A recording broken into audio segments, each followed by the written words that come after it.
Vamos a hablar ahorita de mitos y realidades de la esterilización y pido un fuerte aplauso para el doctor Carlos Esquivel. Vamos a platicar un poco de lo que nos convoca esta tarde. De nueva cuenta, muchísimas gracias por la invitación, un placer estar con ustedes. Vamos a platicar de un poquito de esterilización, de todo lo que hay al respecto, ¿no? Mitos y realidades, para que ustedes vean que no solamente en materia legislativa se hacen mitos y creencias, ¿no? Por ahí frecuentemente me dicen, es que si mi perra no ha tenido camada y no ha sido mamá, se vuelve loca porque quiere ser mamá y tiene que ser mamá. Pues sí, será madre, a lo mejor, o pura madre, como la queramos ver. Y eso no es otra cosa que una proyección humana en la cuestión animal que no tiene nada que ver. El ser un dueño irresponsable lo va a hacer, cómprelo o adóptelo. Y eso es lo que estamos fortaleciendo ahora, que de donde sea la fuente, claro, si nos ayudan con la adopción, padrísimo, porque hay muchos animalitos que no tienen hogar.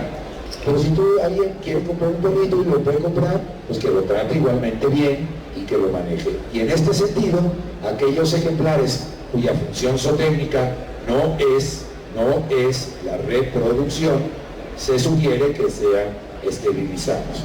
Más no se obliga, en este país no se puede obligar a nadie. Que quede muy claro, ¿no? ¿Usted me va a ayudar? Muy bien. Entonces, vamos a hablar, ¿por qué sería importante controlar la natalidad del perro y del gato?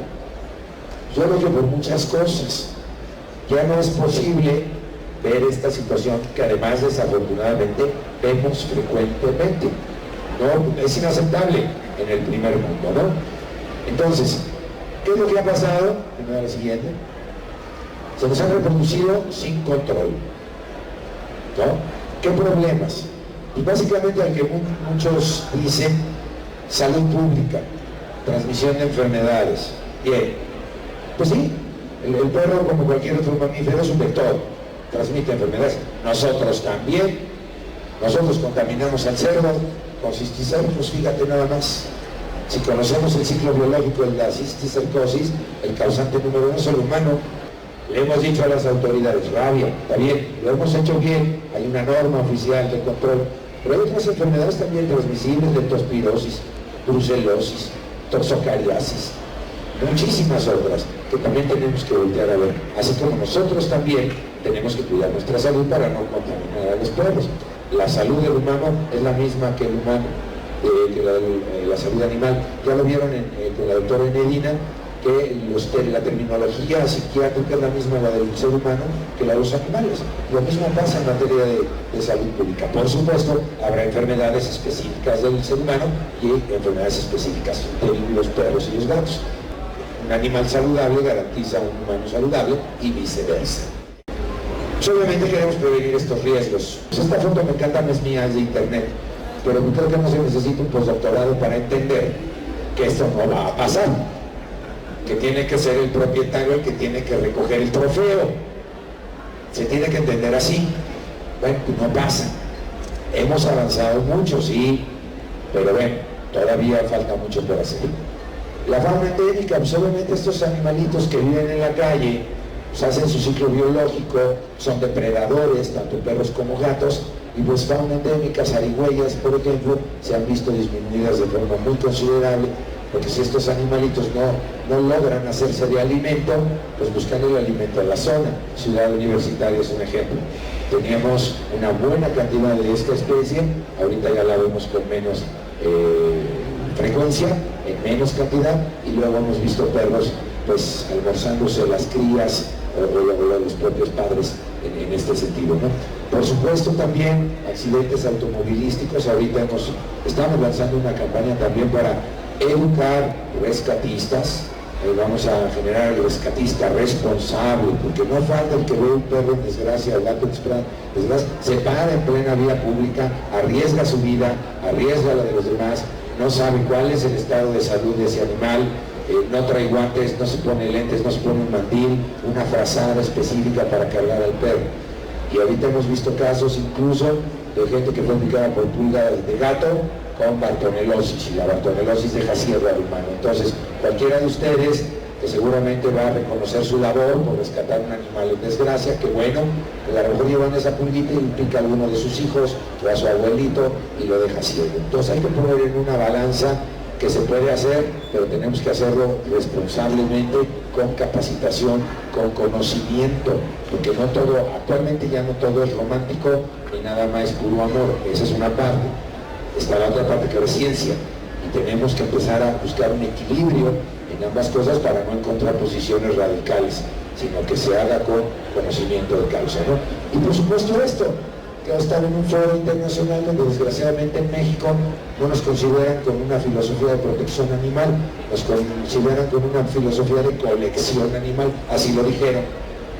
¿Por qué? Porque nos encanta hacernos de animales sin tener a lo mejor ni los recursos ni la capacidad, lo cual emocionalmente pues sí es muy loable, es muy reconocible, pero vemos en muchas ocasiones que a veces no da para mantener a tanto animalito y tenerlos en las condiciones que ahora marcan los estándares internacionales en términos de bienestar animal.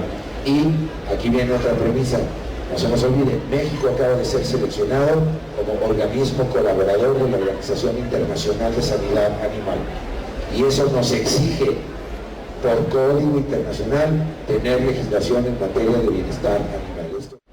Todos estos problemas que son ocasionados dan como origen un sufrimiento animal. Y fíjate, decía yo, no va en función de dinero, ¿eh? Este paciente que ustedes ven acá, perdón por las fotografías son un poco fuertes, pero este paciente que vemos aquí es un pastor alemán puro, con todos los papeles que quieras, pedigrí, de raza, campeón y etcétera, y padece lo mismo que el pobre plebeyo de los de arriba, ¿no? Entonces no es función de dinero, es función de conciencia, de educación, de sensibilidad. Lo compras o lo adoptas, si eres una persona irresponsable, lo vas a hacer, independientemente del monto de dinero. Entonces hay que tener mucho cuidado. El paciente de arriba siempre lo presento, me fue presentado a consulta porque me dijeron, doctor, queremos tener hijos de Bobby, porque lo amamos tanto que queremos tener un hijo de él. No, se nota que lo adoran, ¿no? Entonces yo creo que hay que empezar a tener ese tipo de conciencia, de educación. Esto no ha ayudado tampoco. La matanza generalizada de perros no ha servido para solucionar el problema. Definitivamente algo no está funcionando. ¿Y por qué no está funcionando? Que ni siquiera conocemos cuál es la magnitud del problema. ¿Cuántos perros tenemos? ¿Dónde están? ¿Cuántos gatos? Todo el mundo hace su luchita, campañas de esterilización aquí, allá, las autoridades, organizaciones sociales, las academias, y al final del día, ¿cuáles son los resultados en términos de dinámica poblacional? No lo sabemos. ¿Por qué? No hay un esfuerzo coordinado en ese sentido. Es decir, tengo tantos perros, tengo que esterilizar tantos para que en tantos años la población se reduzca. En 2012, 17.1 millones de vacunas antirrábicas se aplicaron. Para la población está padrísimo, ¿no? Me vacunaron a mi perro de agrapa. Perfecto. ¿Saben cuánto cuesta? 17.1 millones de vacunas al erario que pagamos todos, porque la vacuna no vale 2 pesos. Tenemos otra vez que seguir reflexionando en esto. Me voy a meter en el paquete de tener un animal que no se convierta en un dolor de cabeza. Sáquenle provecho mejor a esa interacción humano-animal y no andar ahí pidiendo esto. Esto es lo que decía yo, ¿no?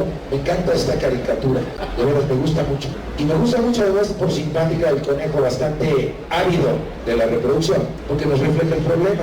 ¿Qué es lo que pasa? Seguimos con el criterio, yo tengo la parejita, tengo cachorritos, los vendo, el negocio de mi vida. Y ya vemos que no es así de fácil, no es así de fácil. Ya está muy, muy complicado, ¿no? Entonces, para muestra basta un botón. Vamos a empezar a hablar el mismo idioma. ¿Qué significa castrar? Tan sencillo como estripar órganos genitales. Y eso aplica tanto a hembras como a machos. No nada más a los machos, pensamos que nada más castramos machos. No, a los dos. Obviamente, pues, la imagen, aunque todo parece correcto, pues no es la más adecuada. Entonces también hay que buscar en hacer lo correcto. Bueno, es un segundo tema, la vasectomía, que se puede usar también, sí en el caso de los machos, el equivalente en las hembras es la salpingoclasia. Ninguno de los dos se aplican en perros, simplemente los menciono para que los conozcan, que es la sección quirúrgica de un órgano tubular. En el caso del macho, el conducto deferente, en el caso de la hembra, pues sería el oviducto. Por las implicaciones fisiológicas, no se recomienda hacer, y lo mejor es extirpar los genitales completos, ovarios y útero para el caso de las hembras, testículos y todo el paquete del plexo pampiniforme que se llama aquí. Y esterilizar es dejar los genitales, pero hacerlos infecundos porque dañamos la producción de gametos. Y hay estudios importantes. En el macho hay una técnica a través de una inyección intertesticular para producir esterilidad, pero entonces feliz con sus 2 pergaminos ahí, está bien, pero pues mientras nosotros los dejemos sin funcionar está bien. Y estamos trabajando en el caso de las hembras. Es una foto muy bonita porque es el momento en que ocurre una ovulación, es un ovario y lo que ven arriba es la salida del óvulo. Entonces estamos haciendo ya estudios muy importantes a través de vacunas, del desarrollo de vacunas para dañar esto. Sí, la hembra tendrá sus ovarios, pero no ovula. Eso está padrísimo, pero mientras la hembra canina o felina siga produciendo hormonas, tiene implicaciones negativas en su salud, tanto reproductivo, por ejemplo, o con el cáncer de mama.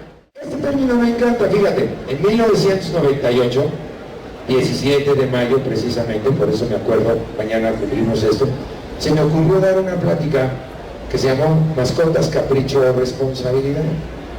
Y en esa plática puse, literal, esta es la diapositiva original, donde yo dije, según el diccionario de la Real Academia de la Lengua Española, mascota significa persona, animal o cosa que sirve de talismán, es decir, que trae buena suerte. Y yo creo que ahorita deberíamos de llamar a estos animales, animales de compañía.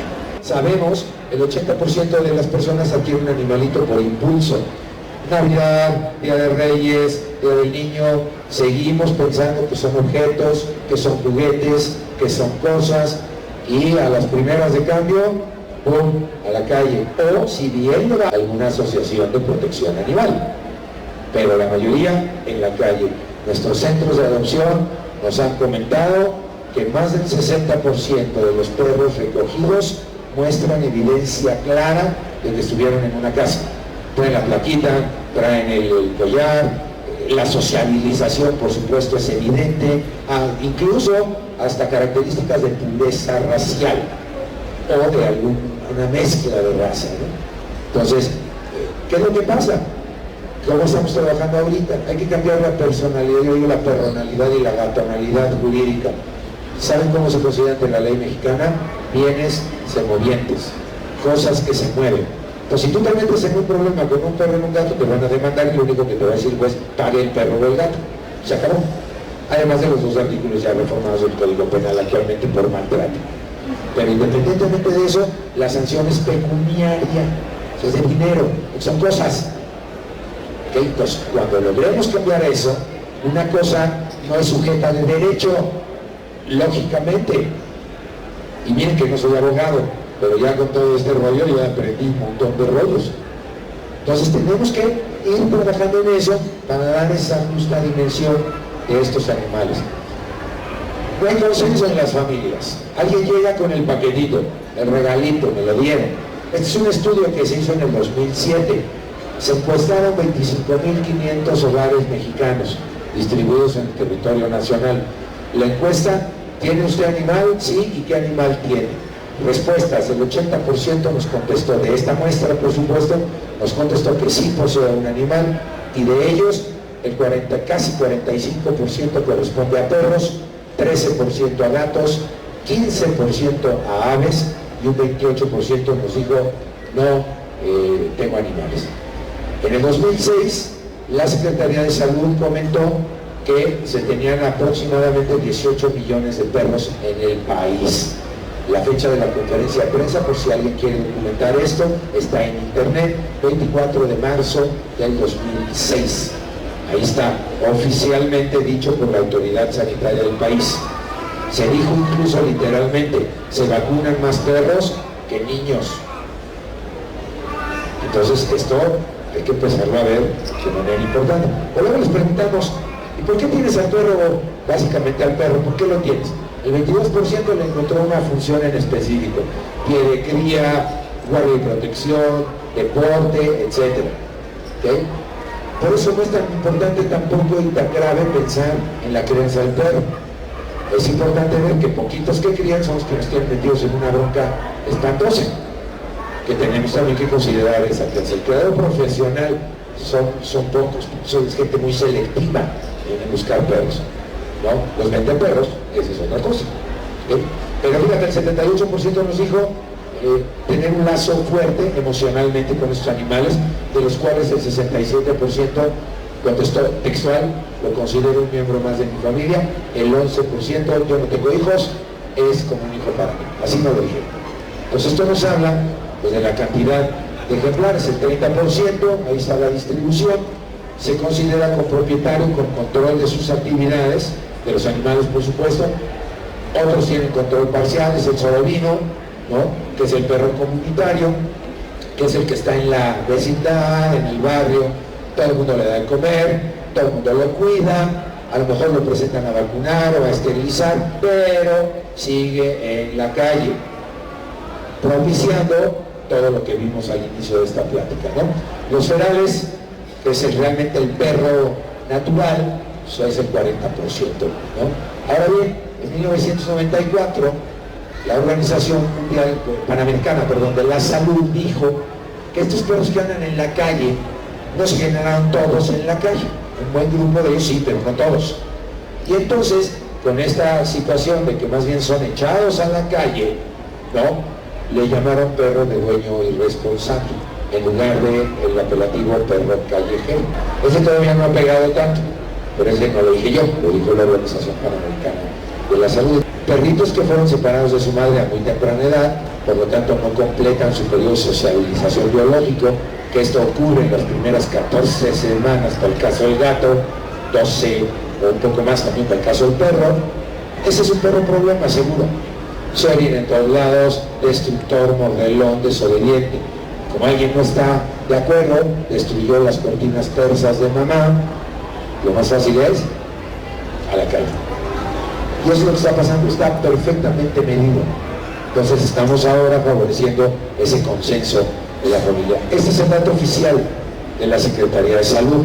La Secretaría de Salud tiene publicado que en Ciudad de México hay 1.200.000 perros con propietario, de los cuales el 10% anda en vía pública, o sea, 120.000 perros. Me da la impresión que para el tamaño de Ciudad de México son pocos. Pero bueno, ese es el dato oficial. De todas maneras, pon el número que quieras. Defecan 300 gramos, orinan medio litro, multiplícalo por 100.000, y si es un mundo de excremento. Una vez un maestro dijo, si ese excremento floreciera, iluminamos la Ciudad de México. Y creo que tiene razón, ¿no? Pues hay que tener cuidado, ¿vale? Y así están distribuidas en las delegaciones.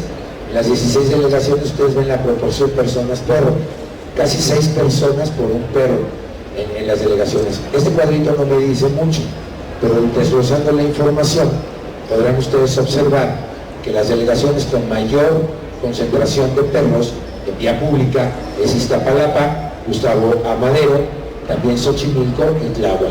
Las dos más pobladas son estas, Iztapalapa y Gustavo Amadero, y por eso la proporción, si tú ves la lámina anterior, diera la apariencia que son pocas personas por perro. Lo que pasa es que hay un montón de personas. Entonces, obviamente, esta relación matemática se diluye, pero hay que tenerla en consideración.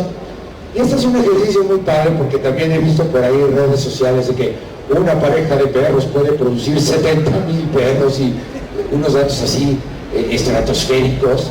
No, esta es una doctora muy seria que en el año 99, en el 2000, Elizabeth Troy Harden, hizo un estudio para calcular con la parejita de perros cuántos cachorros se pueden producir. Claro, ella hizo un estudio muy convencional, pensando que solamente hay 2 cachorritos por parto. Ahí está todo el desgloso. Al final del día son 2.048 cachorros en 5 años, teniendo 2 cachorritos por parto. Muy conservador, porque obviamente hay perros de 8 a 10 o más, pero para que nos demos una idea que el crecimiento no es numérico, es geométrico. Yo puedo operar y esterilizar muchas perritas, pero con una que deje o varias que deje esterilizadas, pues evidentemente en 6 meses o en un año va a pasar como si no hubiéramos hecho nada. Mitos, ¿no? ¿Qué mitos hay? Fíjate, La relación es que se esterilizan 20 hembras por cada 2 o 3 machos. La hembra porque la consideran, dicho sea con todo respeto para las damas, como la incubadora del producto, ¿no? Simplemente aquí hagamos una estadística rápida. ¿Quiénes de los caballeros que me acompañan se han hecho recientemente una espermatobioscopía? O sea, todos son unos tigres. Pero esto es importante saberlo. Si yo hago la misma pregunta, ¿quiénes de las damas han recibido asesoría ginecológica? Todas. ¿Y que ellos no nos enfermamos o qué? No, yo creo que sí. Según la Organización Mundial de la Salud, 1 de cada 3 varones tiene problemas serios de infertilidad. A la hembra dale lo que quiera, pero al macho no me lo toque. Se enoja mi marido.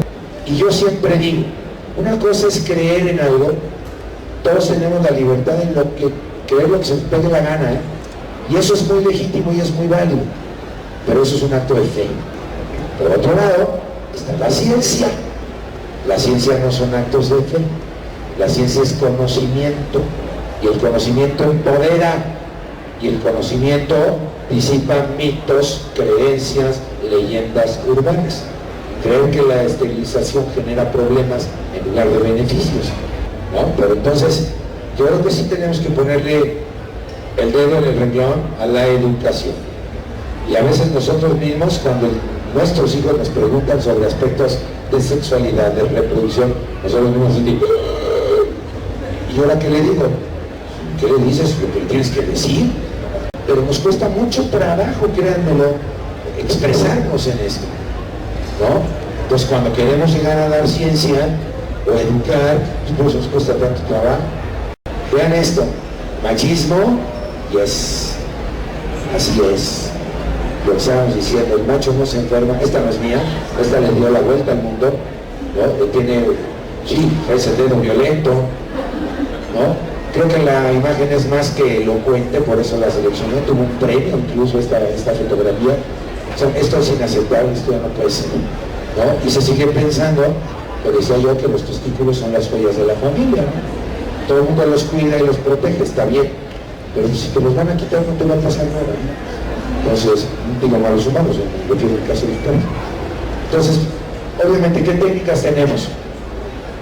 Óforos alpino histerectomía, ahora se llama así, antes se llamaba ovario histerectomía, ¿no? OVH le decíamos, ahora es OSH, pero bueno, los eruditos del lenguaje dicen que no podemos combinar español con latín, entonces no podemos decir ovario histero es útero. ¿Saben por qué se llama histeros al útero en latín?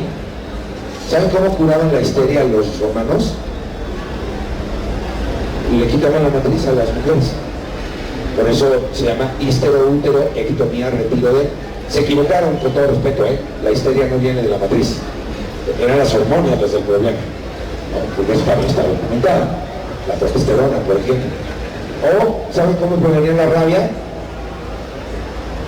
Cortando la cola del perro. De ahí viene el famoso corte de cola. Una prevención de rabia. Perro con cola entera había que pagar un impuesto. Entonces ahí se ha quedado, fíjate cómo se aprende, ¿no? Igual el corte de orejas, pues para los perros en batalla, para que no tuvieran los enemigos de donde prenderlos, etc. Y luego se convirtió en una cuestión estética. Actualmente, al menos en la UNAM, y yo creo que en la mayoría de las universidades, ya ni se enseñan esas técnicas. Habrá muchas escuelas que lo seguirán haciendo, está bien, pero en los programas académicos ya no están en la materia de enseñanza quirúrgica. ¿Por qué? Porque no le sirve para nada el perro, ¿no? Ya se consideran como unas cuestiones incluso mayores. Orquiectomía, retiro de testículos en macho, vamos. Esterilización química, que es ahora la técnica que está disponible en los machitos, en los perros, y un montón de cosas que se empezaron a utilizar, hormonales, con todos los problemas físicos que esto genera. Y esto dio como resultado que hay un montón de mitos. Entonces, bueno, ¿cómo disipamos la creencia? Pues conciencia, ¿no? Las pones en un espejo y te das cuenta que no estás así. O con el caso de un caballero. ¿Pero qué mitos? Para terminar, se sigue pensando que la esterilización es inadecuada para la salud, que los perros se quedan chaparros, que no crecen, que se vuelven locos, porque no tienen placer, y una serie de cosas falso totalmente. Otra, el machismo obviamente reflejado en el perro. Una cosa es reproducción, que es perpetuar una especie, y otra cosa es sexualidad. que son dos términos completamente diferentes. Los animales no tienen sexualidad, tienen reproducción. Entonces todo lo que nos dicen es un reflejo de la sexualidad de los seres humanos. Así de fácil. Y esto, ¿no? Que siempre a los médicos nos piden trabajar con las hembras, pero no en el caso de los machos. ¿Qué mito se tiene? La edad. ¿Cuál es la edad adecuada para poder empezar a esterilizar un animal? Internacionalmente se sugiere que a partir de las 8 semanas de edad esto se puede hacer. Ahorita uno de los temas de controversia es ese, porque está diciendo que después de los 4 meses y no sé cuánto, está documentado, después de los 2 meses no van a tener ningún problema. Dependerá del cirujano. En el caso de las hembras, si son esterilizadas antes de su primer celo, la incidencia de cáncer de mama es casi 0%. Eso sí está documentado. Al segundo celo un 5%, y si se esteriliza después del tercer celo, el riesgo es de más de un 15%. Pero el riesgo no quiere decir que le vaya a dar cáncer de mama si no se esteriliza. Por otro lado, la raza. Que si hay un problema de raza, pues yo creo que también habrá ejemplares de raza pura que tengan que ser esterilizados, porque no solo el hecho de decir es de raza pura es considerarlo como un semental. ¿Por qué comento esto? Porque las personas piensan que por el hecho de ser de raza pura en automático tiene que reproducirse, y no necesariamente así es. ¿Okay? Entonces hay que tener mucha conciencia y educación en esto. Ojo, la reproducción no es un fenómeno necesario para los animales. El canis familiar es una especie que se domesticó hace 30.000 años, no existe en la naturaleza. Las razas han sido creadas por el ser humano. El perro callejero ha sido consecuencia de la responsabilidad del ser humano. No andan en la naturaleza viviendo en el árbol prohibido. ¿Ok? Entonces tenemos que entrar en razón que ejemplares de canis familiares son los que deben de perpetuar una raza. Y ahí es donde tenemos que ser muy selectivos. Entonces la raza no tiene que ser una sola. Eso también es importante. El estado reproductivo, ¿qué quiere decir esto? Las hembras sobre todo. ¿En qué momento del ciclo voy a esterilizar una hembra? Si yo la esterilizo en cierto momento, donde hay presencia de una hormona que se llama progesterona, y que es la etapa más larga del ciclo, para conocimiento de todos ustedes, el ciclo de una perra no dura 15 o 20 días. El ciclo de una perra dura de 4 a 6 meses. Y la etapa más larga, que es donde hay progesterona, es esta hormona, dura de 2 a 3 meses. Si yo opero una perra en ese momento, la caída dramática de progesterona por efecto de la cirugía va a producir la estimulación de otras hormonas, principalmente otra que se llama prolactina, que significa pro en favor de lactina, leche.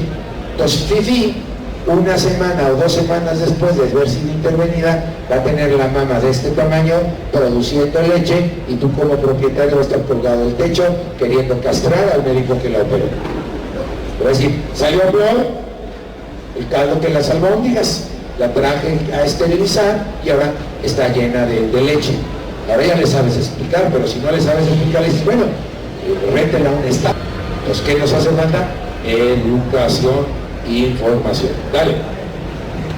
Esto no son mías, son perros o son tamales, ¿no? Sí es cierto, esto no es mito, sí es cierto que al retirar testículos y ovarios hay tendencia a obesidad, porque estos órganos producen hormonas que movilizan grasa.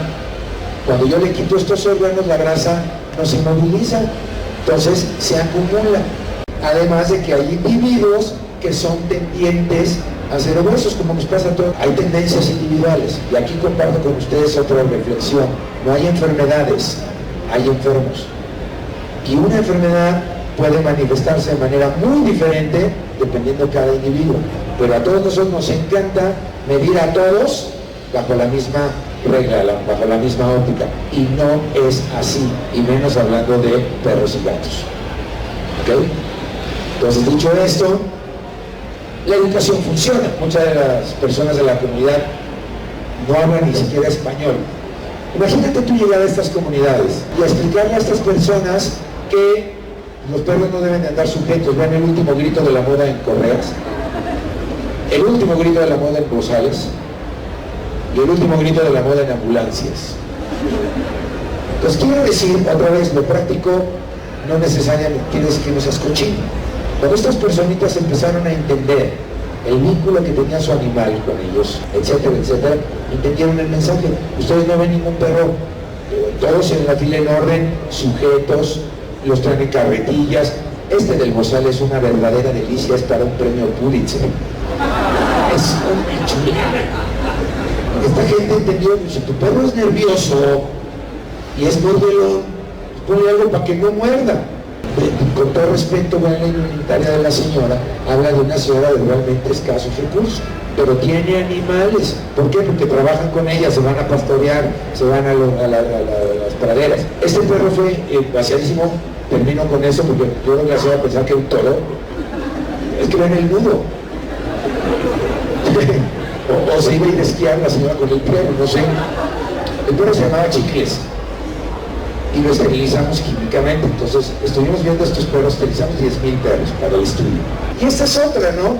Todo el mundo hace boom, todo el mundo grita, todo el mundo levanta la mano, y a la hora de decir, ¿qué vas a hacer? A ver, ¿con qué nos vas a ayudar en lugar de estar enchinchando a gente? Nadie. Y nos pasó con los perros de Iztapalapa. Ustedes recordarán ese caso. Yo comandé el grupo de expertos que valoró esos perros, se dictaminó cuáles se podían dar en adopción, cuáles no, cuáles necesitaban rehabilitación conductual. Y un día en el centro antirrábico de Iztapalapa había una manifestación de malditos y los perritos y tal.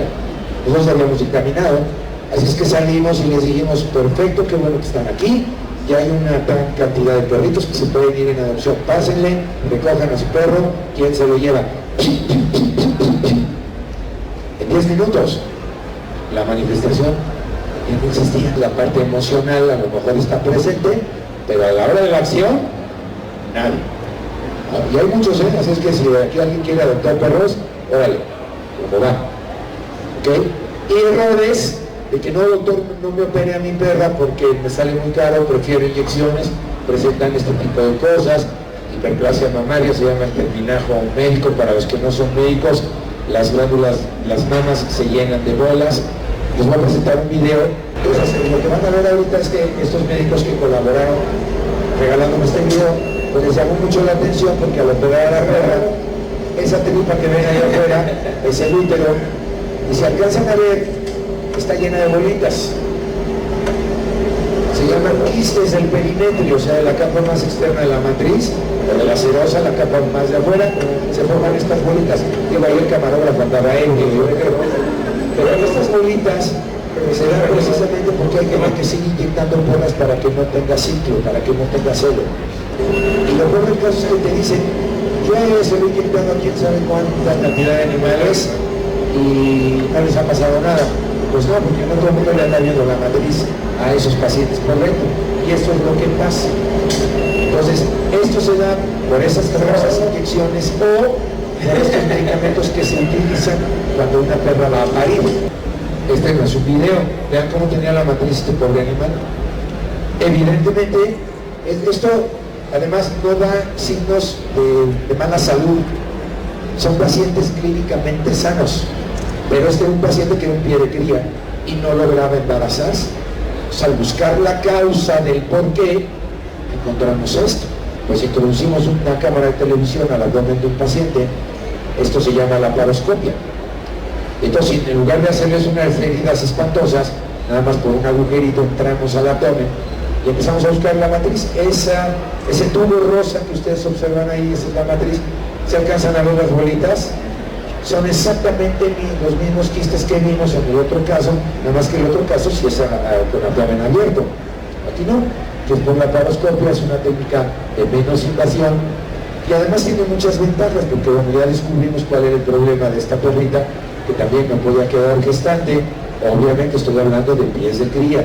Si hubiera sido cualquier otra perrita, pues a lo mejor no la metemos a un programa de reproducción asistida, la esterilizamos y se acabó el cuento.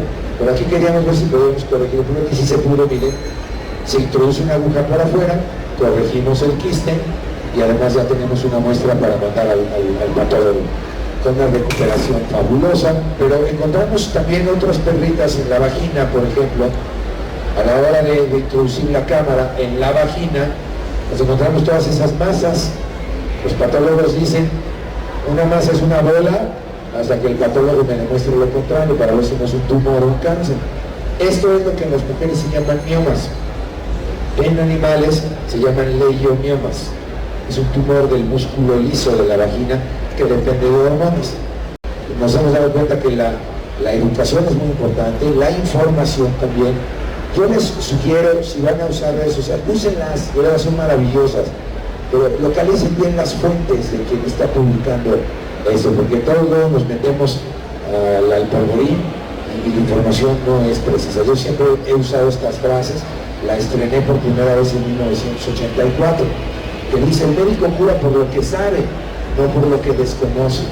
Igualmente, las personas no podemos enjuiciar a alguien si no tenemos realmente la comprobación del juicio que estamos haciendo, porque si no es un acto de fe, simplemente, simple y llanamente. Y la otra es, la ciencia puede ser muy divertida, libertad es hacer lo que uno quiere, felicidad es hacer lo que uno hace, es querer lo que uno hace. Yo me divierto mucho con esto, esa frase no es mía, es de Philippe Jacques Sartre, un filósofo francés, y él es el que publica todo esto sobre las cuestiones de libertad y una serie de cosas, ¿no? En esta lámina yo comparto con ustedes, ahí están todos mis datos de contacto, siempre intento contestar, nada más busquen por las vías que uno contesta, porque hay otras de comunicación, por ejemplo LinkedIn, etcétera, que por lo general yo no checo frecuentemente. Estas son las que generalmente reviso. Entonces, los invitamos aquí, los anuncios parroquiales ahora son mañana, sábado y domingo. La Universidad Nacional Autónoma de México organizamos una primera jornada de bienestar animal. Entonces, los invitamos a que participen, la entrada es libre. Pues yo me despido, agradezco de sobremanera su invitación y su paciencia. Muchas gracias. Buenas tardes.